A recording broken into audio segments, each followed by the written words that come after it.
is the oyster and these other objects important to Gullah Geechee culture? Oh, okay. We're getting into the nautical, and when it comes to Gullah, we spent most of our times around the land and also around the water. The water is very important to us. Many types of seafoods that we would eat. Fishing was a pastime in my family, and also for the Gullah people as well. There are a lot of seashells, and seashells are a form of prosperity as well. There are many things in the Gullah culture that is a form of prosperity. And back in the day, seashells were also used as a currency. You've heard of different types of currency, like rocks. Seashell is a form of currency, and they bring in a high vibration and wealth.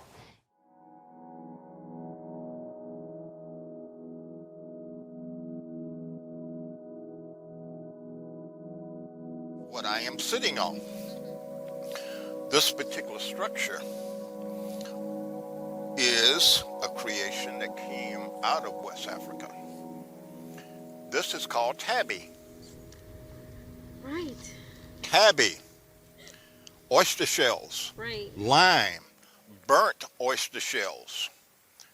It is made into a paste and then made into a concrete-like. This particular piece, okay, we're here at Geechee Kunda. Geechee Kunda is on the lands of the former retreat plantation. It was over 4,000 acres of a rice plantation. This particular piece, the big house for the retreat plantation, was built roughly around 1820. This is one of the corners of the big house. So next year, this will be roughly 200 years old. Wow. But yet and still, our ingenuity brought this here. And 200 years later, we still have it. Wow. So tabby is the glue that comes from the oysters. The mixture of the oysters, lime, sand, and the burnt oyster shells. Wow. As far as with the oyster shells was actually what they use for architectural, creating building structures. So they use tabby. And it's like a mixture of lime, sand. They cook the oyster shells and create this kind of sludge kind of. And so you'll see a lot of tabby ruins, like the old enslaved quarters or houses and churches that were built with that structure. Now,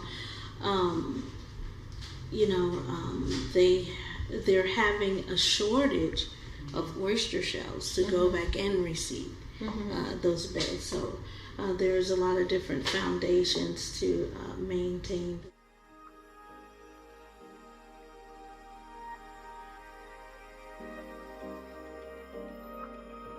So how has Gullah Geechee culture been stewards of the land? And what representations do you have here? Oh, of course. Well, of course, agricultural. And then also a piece like this right here, which is harvesting oysters. Or I call it still climbing, actually, but I'll tell you that later. But like, for instance, when I created this, I literally thought that they were harvesting oysters. But what they're doing is actually replenishing the beds. In this area, of course, we live off the land, okay? Not only during, growing our crops, but fishing and oystering, shrimping. And so what they do is once they're finished, with the old oyster shells, what they have to do is take them back out into the marsh and replenish the beds. Because the next seedling of oysters, they have to have something sturdy and strong to hold on to in order for them to grow. So, they try to keep that natural balance, in reseeding the marshes. In the Gullah culture, we were ridiculed a lot because we would take the oyster shells and we would say at the end of the year that we were planting the seeds. Everybody laughed at us because that was stupid. Now, you go along the coast to any of these boat ramps, and what are they doing? They have a oyster shell collection station. What are they going to do with these shells? They are going to bag them and plant them. So you are working on next year's crops. Wow. We were doing this. We were ridiculed for this. But yet and still now, what we used to do or what we do, they are all of a sudden, it's on the top of the top shelf now. Right. So everyone else is doing it too. So this kind of goes back to how, with the ecology minded, we have always been. As with all native people, we only take what we need. We never destroy or take more and out of excess. If we don't need it, we don't take it. And then you find something to do with the remains so that everything becomes useful. Right. It's that cycle of life. Everything is in that circle. We have used the shells. We will replant the shells. But if it becomes necessary, we have found a way that we can burn these shells to make lime and then make a concrete-like structure.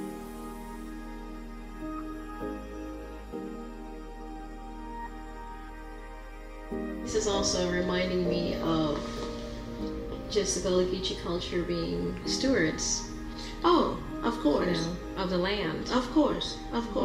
They were stewards of the land, and still are. Right. And then it says, and it also reminds me, generations passed down, is that we are, keepers of our culture, and it's up to our ancestors passed down a great inheritance to us, and we are to be a good steward of what we have been given. So that's what I'm glad you said that.